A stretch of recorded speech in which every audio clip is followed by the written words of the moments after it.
Artıq bir ildir ki, hərbi tibb fakültəsinə qızların qəbulu mümkündür. Bugün Lahirə bizimlədir. İstəyirəm ki, qəbul şərtləri haqqında bizimlə danışsın. Hansı ki, Lahirə hərbi tibb fakültəsinin 1-ci kurs tələbəsidir və hərbi tibb fakültəsinə qəbul olan ilk qızlardandır. Bəli, bizim qəbul ilimizdə oğlanlar üçün keçid balı 420, qızlar üçün isə 500 olmuşdur. Qəbul şərtləri isə yəni tibbdən biraz fərqlidir. Belə ki, Milli Müdafiə Universitetinin hərbi həkim qəbul portalı vasitəsilə onlayn qaydada həyata keçirilir.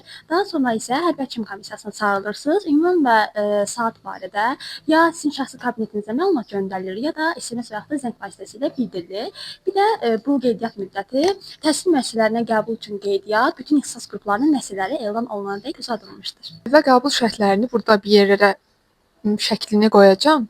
Yəni oradan baxa bilərsiniz.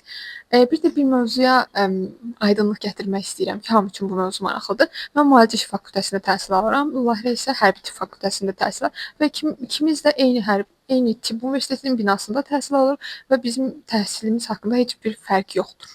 Hərbi tibb fakültəsinə qəbul olmaq istəyənlərə Lahirənin bir neçə sözü var. Yəni hərbi tibb deyəndə ağla çox fərqli, daha sərt nütq gəlir. Düzdür, bura qəbul olmamışdan qabaq mən də elə fikirləşirdim, amma gözləntilərimlə reallıq arasında o qədər də fərq yoxdur. Onu deyə bilərəm ki, əgər həm həkim məsuliyyətini, həm də hərbi intizamı üzərinizdə hiss edə biləcəksinizsə, bu yola o cür başlamağınızı məsləhət görürəm. Çünki hər işdə, hər peşədə çətinlik olduğu kimi hərbinin də özünə məxsus çətinlikləri var. Və bu mövzuda uzun bir şəkildə YouTube kanalıma video yükləyəcəm. Orada danışdıq şərtlər haqqında, rezidentura haqqında, hərbi tibbi bitirdikdən sonra harda işləyə bilərsiniz və sair kimi sualların cavabını kanalımda tapa bilərsiniz. Kanalım bioda yerləşdirdim.